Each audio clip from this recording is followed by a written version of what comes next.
Assalamualaikum warahmatullahi wabarakatuh. Ketemu lagi bersama Ibu Windy Utari Dewi dalam mata pelajaran Sejarah Indonesia kelas 10 MM. Oke, apa kabar kalian semua hari ini? Mudah-mudahan sehat selalu dalam lindungan Allah Subhanahu wa taala. Oke, sebelum kita mulai pembelajaran hari ini, mari kita berdoa bersama menurut agama dan kepercayaan masing-masing. Semoga dengan kita berdoa, ilmu yang kita dapatkan hari ini bermanfaat untuk kita semua dan kita dapat menyerapnya dengan baik. Oke, silakan berdoa, kita mulai.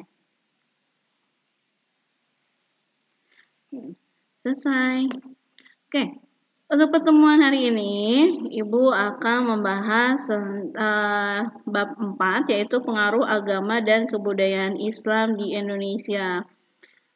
Sebelum pertemuan ini, Ibu sudah juga membahas pengaruh agama dan kebudayaan Hindu-Buddha, ya, di mana ternyata pengaruh agama Hindu-Buddha ini mempengaruhi kehidupan sosial politik bagi masyarakat Indonesia, ya, yang akhirnya masyarakat Indonesia, bangsa Indonesia itu yang tadinya tidak mengenal tulisan, akhirnya dapat mengenal tulisan karena diajarkan oleh para Brahmana atau orang-orang yang sudah lebih mengenal tulisan terlebih dahulu, yaitu orang-orang yang datang dari India. Nah, setelah kedatangan orang-orang dari India menyebarkan agama Hindu dan Buddha, maka kehidupan kita pun masyarakat Indonesia pada saat itu semakin berkembang, ya. Dan selain agama Hindu Buddha yang datang ke Indonesia, ternyata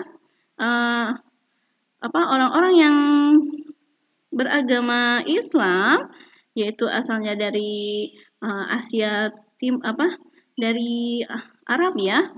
Nah, itu mereka juga ikut datang. Tujuannya pertama adalah untuk berdagang. Setelah itu baru mereka sambil menyebarkan agama dan kebudayaan Islam di Indonesia. Nah, mengapa kita harus belajar tentang kebudayaan Islam di Indonesia? Ini agar kita tahu bahwa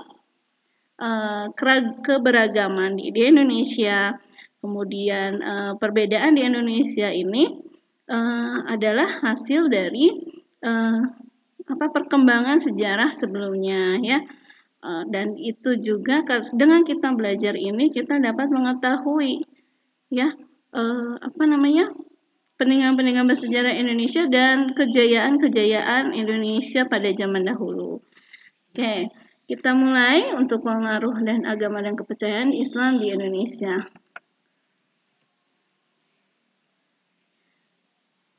Nah, ini adalah proses masuk dan berkembangnya Islam di Indonesia, ya. Ada 3 teori yang berkembang. Ini berdasarkan dari asal orang-orang yang berdagang ke Indonesia. Nah, ini ada teori Gujarat, ya. Teori Gujarat mengatakan bahwa agama Islam yang ada di Indonesia ini orangnya berasal dari Gujarat, India. Jadi di India itu, di daerah Gujarat itu dominannya mayoritasnya adalah beragama Islam, ya. Nah, kemudian mereka datang ke Indonesia untuk berdagang dan kemudian juga sambil menyebarkan agama Islam. Buktinya adalah adanya batu nisan Malik al-Saleh dari Sultan Samudra Pasai, ya. Nah, Malik al-Saleh ini ternyata merupakan keturunan dari Gujarat, India.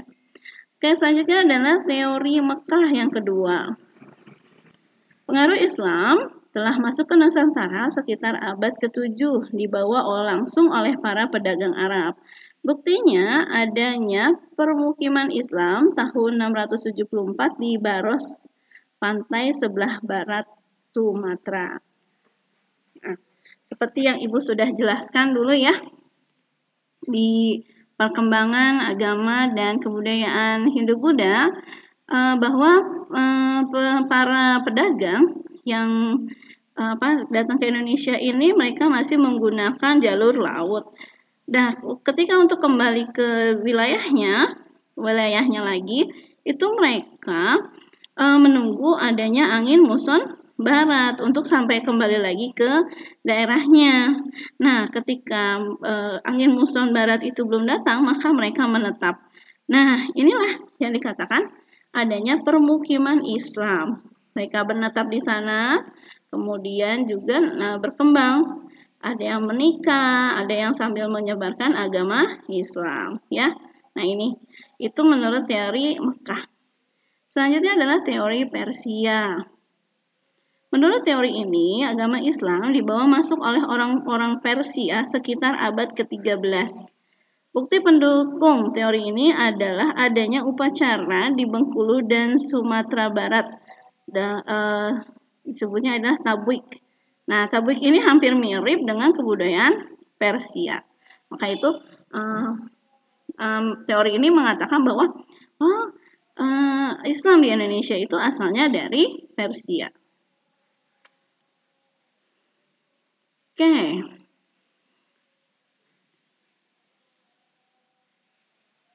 Ini adalah jalur-jalur penyebaran Islam di Indonesia, ya.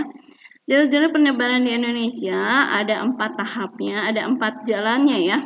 Yang pertama adalah dengan cara perdagangan. Para pedagang menjalin kontak dengan para adipati wilayah pesisir dan perlahan-lahan masuk ke lingkaran pusat istana. Dan kemudian dari situlah mereka mengajarkan kebudayaan Islam, kemudian agama Islam, karena adanya ketertarikan daripada adipati wilayah tersebut untuk mengetahui tentang agama Islam. Kemudian yang kedua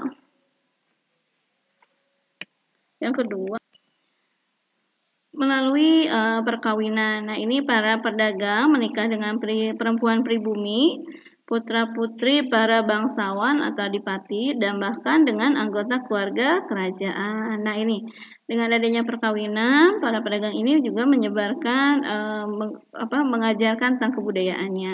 Yang ketiga adalah pendidikan. Nah, ini para ulama dan mubalik menyebarkan Islam melalui pendidikan dengan mendirikan pondok-pondok pesantren di berbagai daerah. Dan disinilah mulai mengajarkan kepada masyarakat tanpa melihat dari kasta orang. Jadi kalau di agama Hindu kan masih masih ada pembedaan status sosial, yaitu berdasarkan kasta. Nah, di agama Islam itu tidak mengenal yang namanya sistem kasta. Maka ketika para ulama dan mubalik mendirikan sekolah untuk mengajarkan ilmu kepada masyarakat. Nah, bagi orang-orang yang memang kastanya tidak tinggi, baik di status sosialnya, ya, itu tidak memiliki misalnya kemampuan dalam finansial atau yang lain, maka mereka sangat senang sekali masuk pondok-pondok pesantren untuk belajar ilmu. Yang keempat adalah tasawuf. Tasawuf ini maksudnya adalah ajaran ini mudah berkembang terutama di Jawa karena ajaran Islam melalui tasawuf disesuaikan dengan pola pikir masyarakat yang masih berorientasi agama Hindu. Jadi masih menghormati atau memadukan antara kebudayaan Hindu, agama Hindu dengan Islam itu tanpa harus menghilangkan kebudayaan Hindunya, itu ya. Nah, ini adalah jalur-jalur penyebaran Islam di Indonesia melalui 4 jalur. Kita lanjutkan. Nah, selanjutnya adalah yang kelima, ternyata ada 5, yaitu melalui dakwah.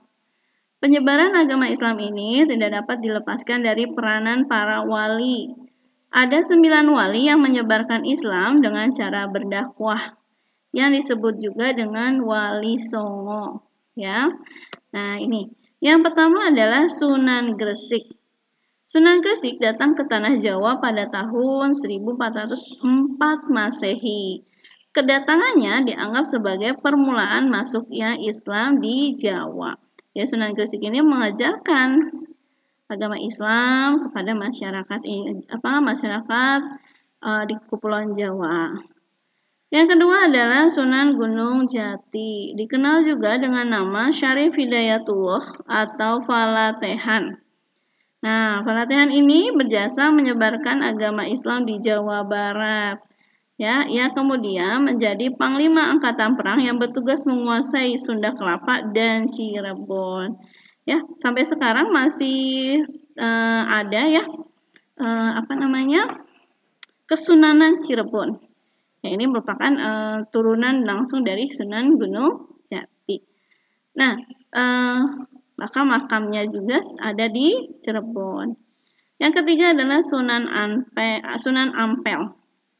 Sunan yang lahir pada tahun 1401 Masehi dengan nama asli Raden Rahmat ini merupakan pendiri pesantren Ampel Denta di Surabaya dan juga merupakan salah seorang pemprakarsa pembangunan Masjid Demak. Nah, ini Sunan Ampel.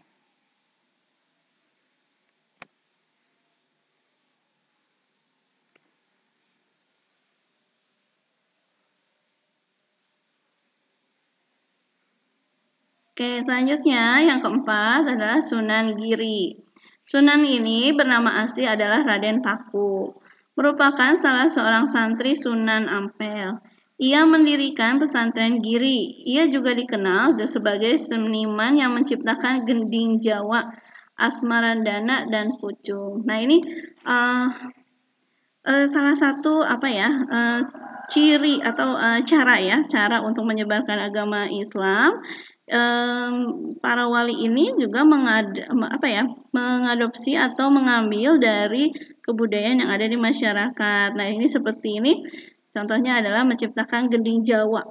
Supaya kalau gending Jawa itu kan lagu supaya bisa dinyanyikan dan itu nanti di sana terseliplah ajaran-ajaran agama Islam. Selanjutnya kelima adalah Sunan Bonang. Sunan ini bernama asli Raden Maulana Makdum Ibrahim. Ini juga seorang seniman yang menciptakan gending Jawa, Bonang, dan Durma. Selanjutnya yang keenam adalah Sunan Kudus. Nama aslinya adalah Raden Jafar Syadik. Sunan Kudus banyak berguru pada Sunan Kalijaga. Ia toleran terhadap budaya setempat, terlihat dari arsitektur Masjid Kudus. Kalau misalnya kalian ke daerah Kudus ya, arsitektur Masjid Kudus ini dia mengadopsi pola bangunannya seperti candi. Ya, candi yang ada di Jawa Timur. Tetapi di dalamnya itu sebetulnya adalah masjid ya.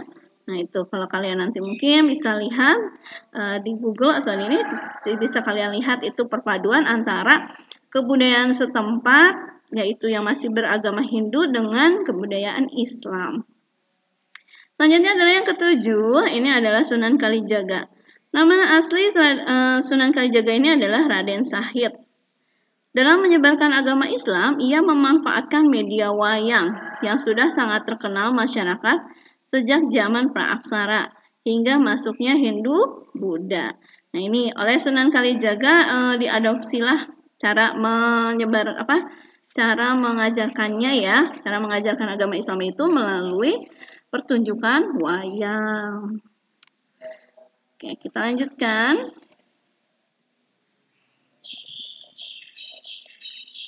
Kedelapan, ini ada Sunan Muria. Sunan Muria ini nama aslinya adalah Raden Umar Said, adalah putra dari Sunan Kalijaga. Ia tinggal di kaki Gunung Muria, Jawa Tengah. Salah satu hasil dakwah lewat seninya adalah Tembang Sinom dan Kinanti. Dan yang terakhir ada Sunan ke-9, ini adalah Sunan Derajat. Sunan ini dengan nama aslinya adalah Maunat Sarifuddin. Menyebarkan agama Islam di daerah Jawa Timur. Ia dikenal berjiwa sosial karena sangat peduli terhadap kaum miskin dan duafa. Ia menciptakan gending Jawa Pangkur, ya. Nah, ini adalah 9 wali yang menyebarkan agama Islam di Pulau Jawa. Kita lanjutkan.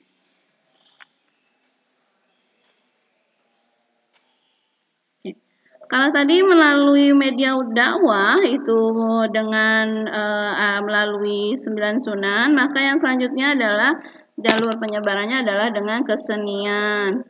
Nah, agama Islam disebarkan melalui kesenian dengan memadukan antara mengasimilasi, yaitu memadukan antara kebudayaan asli, kata kebudayaan Hindu Buddha yang sudah berkembang sebelumnya dengan kebudayaan Islam.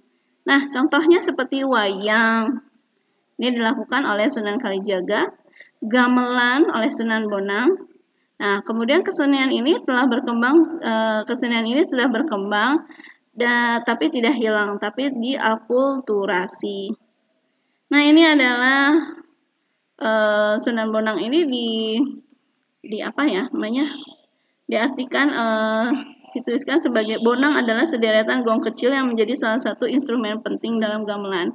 Nah, ini juga adalah hasil dari Sunan Bonang. Oke, kita lanjut adalah dari kerajaan-kerajaan yang merupakan kerajaan Islam di Indonesia. Ya, yang pertama adalah Kesultanan Samudra Pasai. Samudra Pasai atau Samudra Darussalam adalah kerajaan pertama di Nusantara yang menganut agama Islam. Letaknya di pantai utara Sumatera, Aceh, dekat Perlak, Malaysia. Kesultanan ini didirikan oleh Merah Silu yang bergelar Sultan Malik Al-Saleh sekitar tahun 1267. Kesultanan ini mencapai masa keemasan pada masa Mahmud Malik Al-Zahir. Ya. Nah, aktivitas perdagangan di Samudra Pasai ini sangat berkembang pesat. Ya, bahkan menjadi pusat perdagangan internasional. Karena ini kalau lihat dari petanya ya, kedudukan Samudra Pasai ini berada di ujung Indonesia. Ya, dan ini merupakan jalur yang sangat ramai nih masuk ke dalam sini. Nah, kesultanan ini runtuh setelah ditaklukkan bangsa Portugis pada tahun 1521. Kemudian pada tahun 1524, wilayah Pasai menjadi bagian dari Kesultanan Aceh. Nah, ini Kesultanan Aceh dari tahun 1507 sampai 1903. Nah, lihat ya.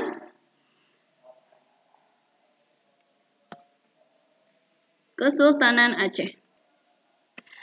Letaknya di Aceh Rayek, sekarang namanya Aceh Besar, didirikan oleh Ali Mugyat Shah tahun 1496 di atas bekas wilayah Kesultanan Lamuri yang ditaklukkan Mugyat Shah.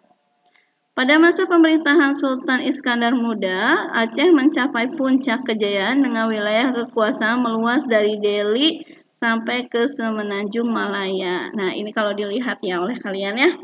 Nih. Ini adalah ekspansi dari kerajaan Aceh. Nih sampai ke sini, ini yang warnanya apa ini? Yang warnanya kuning ya. Nah, ini ya. Lumayan luas nih sepesisir pantai ya. Oke. Sepeninggal Istana Iskandar Shani, Aceh mengalami kemunduran. Faktor utamanya adalah makin menguatnya kekuasaan Belanda di Pulau Sumatera dan Selat Malaka. Ditandai jatuhnya Minangkabau, Siak, Tapanuli, dan Mandailing, Delhi, serta Bengkulu ke tangan Belanda. Jadi wilayahnya Aceh ini semakin lama semakin runtuh, diambil alih oleh Belanda. Nah, ini adalah Kesultanan Aceh. Selanjutnya adalah Kesultanan Demak. Ini adanya di Pulau Jawa ya. Berdiri dari tahun 1500 sampai 1568. Kerajaan Demak ini didirikan oleh Raden Patah di Bintara, pesisir utara Jawa Tengah. Beberapa raja Demak ya yang terkenal nih. Raden Patah, Pati Unus, Sultan Trenggono, dan Jaka Tingkir. atau Sultan Hadiwijaya. Terkenalnya Jaka Tingkir, tapi sebetulnya namanya adalah Sultan Hadiwijaya.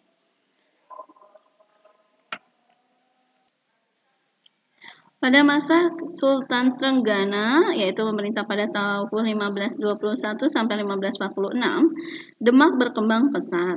Wilayah kekuasaannya meluas sampai ke Jawa Barat dan Jawa Timur. Nah, Jaka Tingkir atau Hadiwijaya menjadi Sultan Demak pada 1568. Kemudian memindahkan ibu kota dari Demak ke Pajang. Sepeninggalnya Jaka Tingkir terjadi perebutan kekuasaan yang menyebabkan berakhirnya Kesultanan Demak. Nah, masyarakat Demak ini menjalankan kehidupannya dengan berpedoman pada ajaran agama Islam. Ya, kaum ulama termasuk Wali Songo menempati posisi terhormat yaitu sebagai penasihat raja. Karena memang kerajaan Demak ini asal muasalnya adalah didirikannya oleh Raden Patah ini dengan bantuan para wali. Kerajaan Demak termasuk kerajaan agraris dengan hasil utamanya beras, sekaligus kerajaan maritim, karena aktif dalam kegiatan pelayaran perdagangan antar daerah. Nah, itu kerajaan yang merupakan kerajaan Islam di Indonesia, ya. Nah, masih ada beberapa kerajaan yang mungkin nanti ibu akan ajarkan atau ibu akan terangkan di pertemuan berikutnya, ya. Untuk pertemuan ini ibu mungkin cukupkan sampai kerajaan Demak, dan jangan lupa untuk oleh kalian materi ini kalian salin supaya bisa menjadi bahan untuk pembelajaran kalian, ya. Nah, ibu cukupkan dengan mengucapkan alhamdulillahirobbilalamin. Semoga ilmu yang kita dapatkan hari ini bermanfaat untuk kita semua, dan semoga kita selalu dilindungi oleh Tuhan Yang Maha Esa, Allah Subhanahu Wa Taala, baik dalam kesehatan, tidak kekurangan apapun, dan kita juga terhindar dari mara penyakit, ya. Terima kasih telah bergabung di pelajaran sejarah Indonesia. Sampai ketemu lagi minggu depan. Wassalamualaikum warahmatullahi wabarakatuh.